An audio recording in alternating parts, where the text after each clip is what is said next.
Baltimore Ravens 7-round mock draft, post-combine edition. Here we go.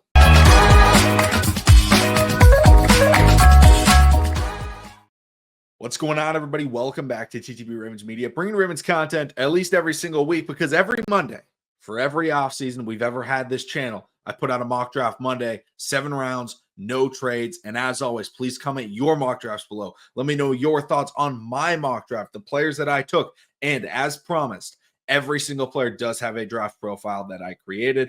I spent hours and hours this last week creating these draft profiles, doing the scouting, making the graphics, and I think it came out really well. So I'm really excited to see it. Let me know your thoughts on the graphics, where you think guys should go in the draft and things like that.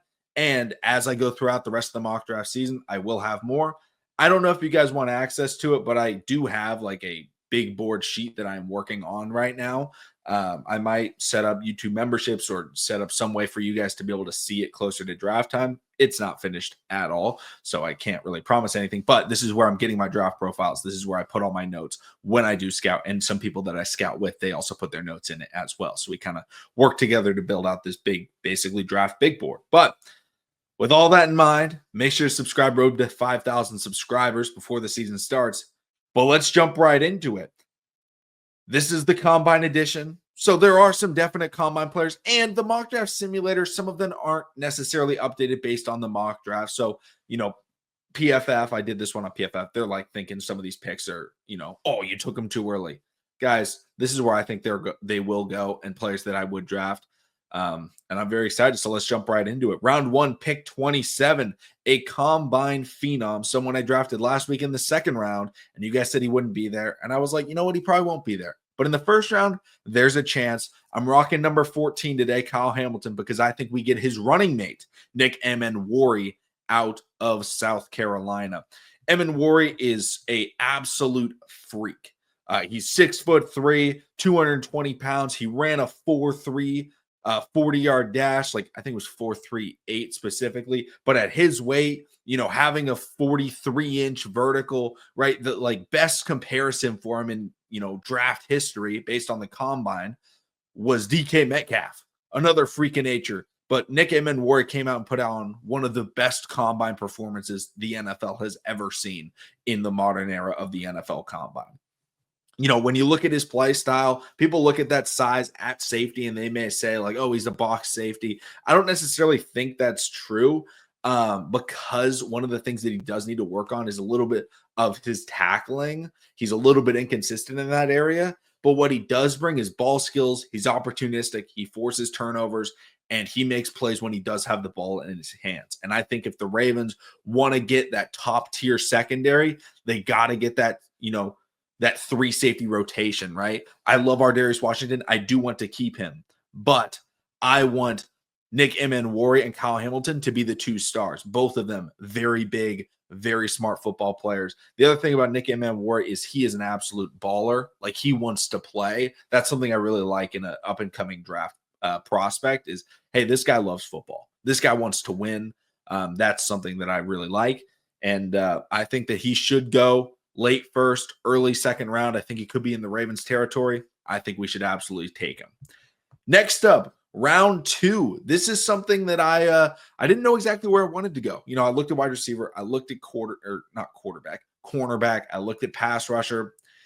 And I was like, you know what? There was another phenom that I got to check out from the draft combine, Darian Porter, cornerback out of Iowa State, former teammate, I believe, of TJ Tampa. And I just think that he fits what the Ravens are trying to do. Now, this is a very scheme-specific player. He is not a plug-and-play wherever you go. But I think what the Ravens are trying to do works with what Darian Porter brings. If you didn't know, he ran the second fastest, I think, combine time of any corner. He ran a 4.3 flat, so I think that's 3rd fastest overall.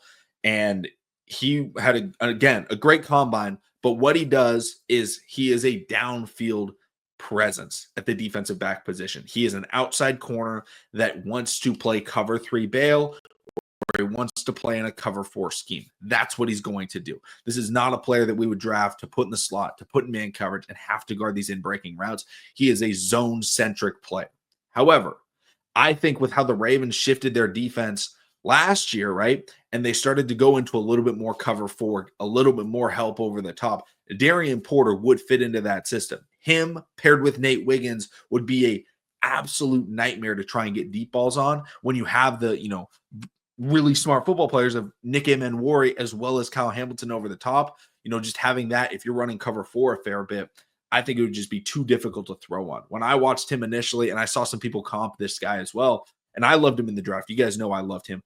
Tariq Woolen now goes by Reek Woolen over in Seattle. He was someone that I really wanted the Ravens to draft back when he was coming out because I just felt like, hey, in the modern NFL, running that bail technique, running that over the top outside corner coverage is what's needed. But again, he's not going to be great close to the line of scrimmage. He really struggles on in-breaking routes, but that's not what we need him to do. I'm looking at the positives, how we can utilize him. He would be a menace for the Baltimore Ravens.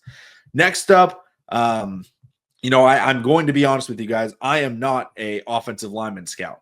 So these are from the scouting for the offensive lineman. I put in some of the statistics and things like that. I put in the size, but I don't watch a ton of them. I've watched a couple. I love the guy out of Missouri. You guys know that.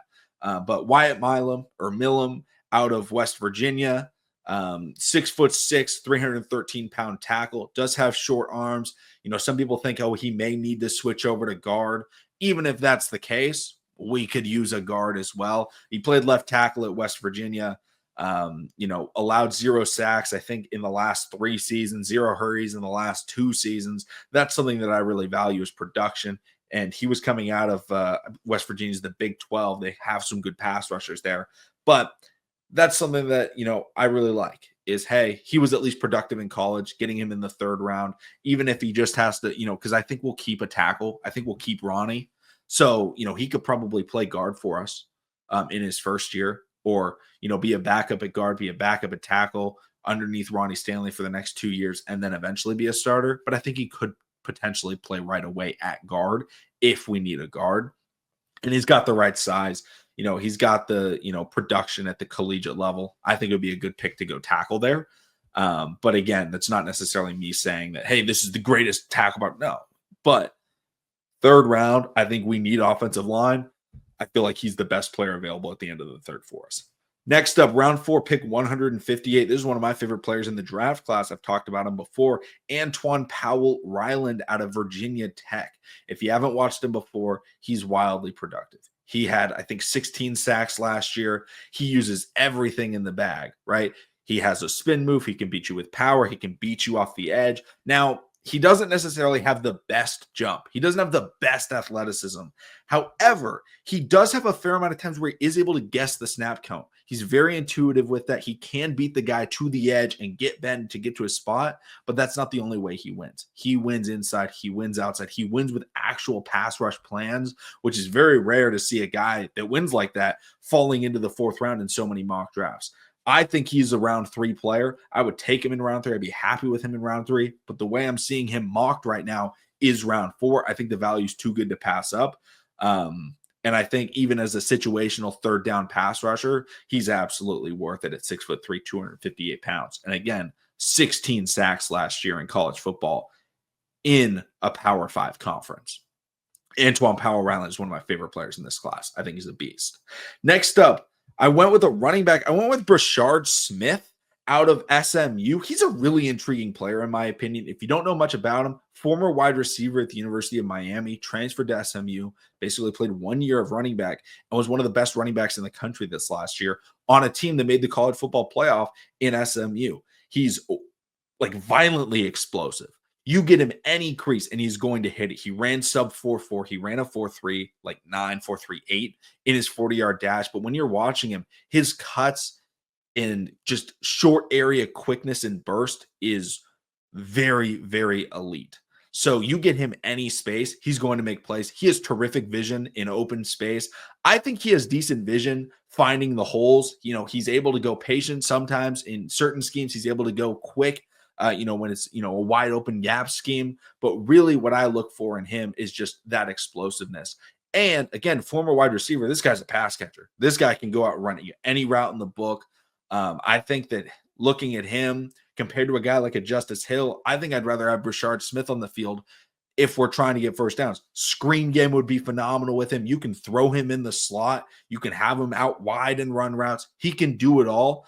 The question is, is he going to be a big tackle breaker? At this point, no. He's only 194 pounds, but he doesn't shy away from contact. He will try and run somebody over. He will fall forward. He's just not a great tackle breaker. He's more of a, just quick, elusive, just change of pace, get to the open spot, right? One cut, shoot up the seam, all that sort of stuff. I love his game. I think he could be another one of those former wide receivers turned running backs that ended up being even really productive in his first year in the NFL because of what he brings as a pass catcher. Not a pass blocker, not a between the tackle runner at this point, but I think he's a really good football player that also has upside in kick returns and special teams, which the Ravens could absolutely use. Next up, round 5, pick 176. Another one of my favorite guys in this draft. I drafted him, I think, maybe 6 out of 7 mock drafts. So you guys are probably tired of hearing him, but I think he's too good to pass up. I went with the linebacker out of the University of Iowa, Jay Higgins. Jay Higgins is very, very good. He ended up having a disappointing 40-yard dash time, about a 4.82, 4.81. He measured in at 6 feet, which was beneficial. Some people had him listed at maybe like 5'10 even. He has the, enough size to be able to play, but he was one of the best linebackers in the country the last 2 years. And in doing that, on one of the best defenses in the country as well. He is very good in pass coverage. I think he's going to be a prototypical will linebacker that can cover a tight end, right? That can drop back into zone, that can, be a phenomenal tackler in between the tackles and things like that, right? I think a good comp for him that the Ravens have had, right, is it's a better version of Josh Ross, where the Ravens brought him in from Michigan. Remember, it was like, oh, this guy's not very fast. It's like, he's a much smarter player, right? He's a better tackler, but like that's kind of the vibe, right? Where it's okay, it's not necessarily the fastest player, but he's really smart, crazy high effort, and great leader on that Iowa defense. He was one of the, focal points of that entire team. So I think he could absolutely be good in Baltimore. And next to Roquan Smith, right, who has the speed to get to the outside. The Ravens have so many players that can get to the outside. I don't know if we necessarily need a ton of speed. And if we do, we have Trenton Simpson. But I think as a will linebacker, Jay Higgins projects to be a pretty solid one in the NFL and could honestly play right away. I just might take him a little bit of time to get used to the speed. But his pass coverage, his tackling, his instincts, they're all there at this point. Next up, round 6, pick 184. I went with Jackson Slater out of Sacramento State. I have drafted him before. He played left guard at Sacramento State. I think we need an offensive guard. I think Jackson Slater, 6'3", 311 pounds. It does fit. I think he's a good enough football player. 0 sacks, 0 hits this season. Playing in a smaller conference, that is a bit of a negative. I don't think I have that on my draft profile, but I did want to bring that up. But he's a pass blocker. You don't want to get him moving. You can't really run him downfield. But when you look at what the Ravens have, like Daniel Faalele, he's more agile. He's more mobile than Daniel Faalele. And he's also a better pass blocker at this point in his career. So I think it does work with what the Baltimore Ravens are trying to do to bring in a guy like Jackson Slater out of Sac State. And, when you have this many day 3 picks, taking as many offensive linemen as you can is always going to be a good thing in my book. So I really do like him. And I followed that offensive line pickup with another offensive lineman I've taken a couple of times. I went with Logan Brown out of Kansas. If you don't remember anything about him, 6'6" offensive tackle. I have a theme: 0 sacks, 0 hits in the last season that he played. That's something I really like. Production at the collegiate level. Kansas, playing in the Big 12, again, another power conference, but he is only a 1-year starter. He played snaps, in the couple years before that, but 1 year full-time starter. But again, 0 sacks. He can get knocked off of his spot every once in a while, but he's very mobile. He's very athletic. You can use him as a swing tackle right away in the NFL, and his size, his mobility is pretty surprising when you watch him at 311 pounds and 6'6". Swing tackle, you can get him moving.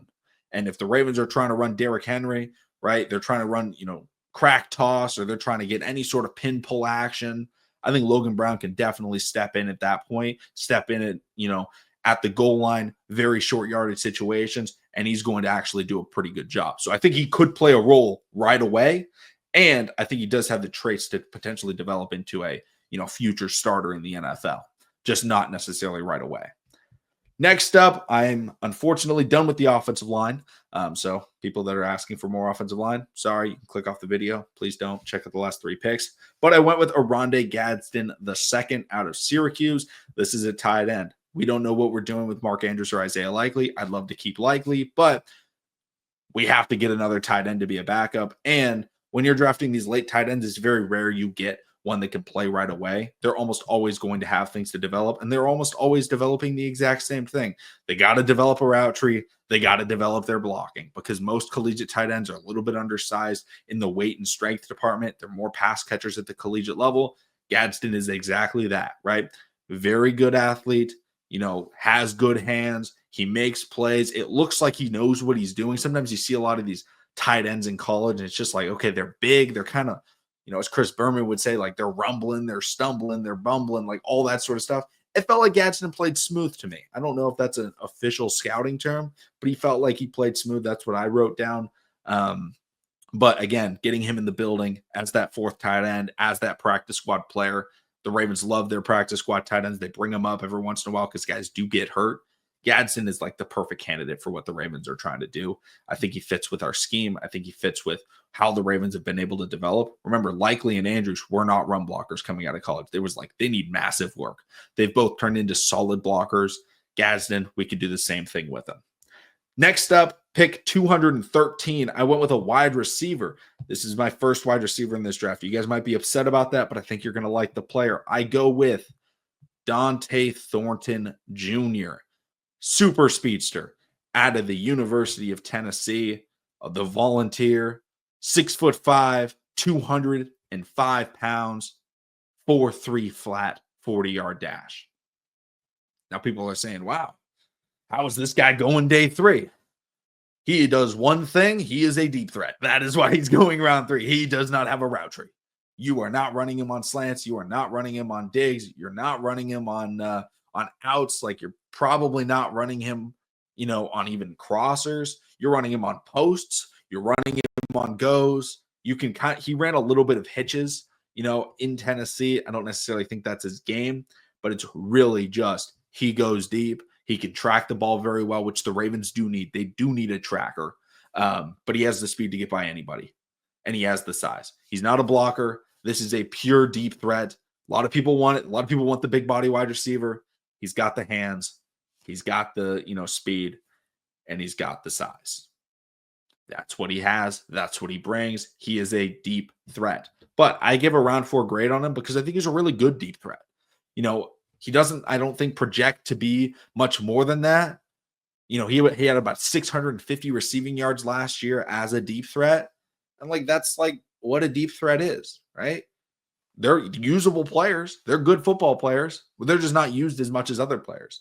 But I think it'd be really cool to have him with Tez, with Zay, with Rashad Bateman. He'd be a definite change of pace. And anytime he'd come onto the field, people would be like, oh, back it up. And if they back it up, right, hand it off to Derek, right? Quick screen Zay Flowers. They don't back it up, you hit Dante deep it down the field, and he's going to make a big play. Then the final pick in this draft, I went with another big-time combine standout. Like I said, this is the combine draft. I did have a little bit of a leniency, a tendency to go with, more combine standouts because it's fresh on our mind. I want to talk about these players. Didn't make a combine video because, honestly, I was just watching the combine a lot, and then I was, doing scouting and draft profiles and things like that, which is why there haven't been as many videos recently. But, sorry, I'm trying to get more out. I'll probably do a couple this week during the week. But again, right now I'm focusing a ton on the draft content, ton on scouting, so that when the draft rolls around, I know exactly what I'm talking about with every single player the Ravens take. But the final pick, Ty Robinson, defensive tackle out of Nebraska. He was a big shock. That's a big dude right there. He ended up running like a 4.8 40-yard dash at 288 pounds, 6'5". Very shocking.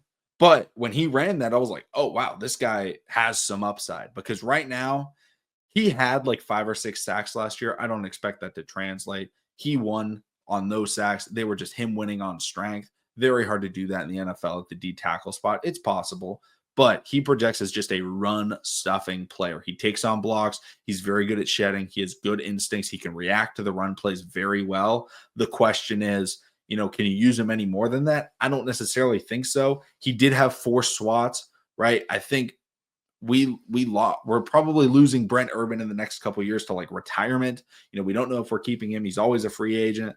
This is a guy that, has that size, has that ability to swat down passes, but most importantly, in the run game, you can put him in goal line, third and very short, and he's going to take up a blocker and he's going to shed pretty well. I just don't see him being a pass rusher in the NFL. But again, he fills a role. He fits the need. I think he's a decent player. I think he could potentially go in the 6th round, which is where I have the Ravens taking him. But that's going to be it for the draft. Let me know your thoughts on the, the draft profiles I put up over left side. Thank you all so much for watching. Subscribe for more, and I'll see all of you again next time with probably a draft related video, but maybe free agency. We'll see.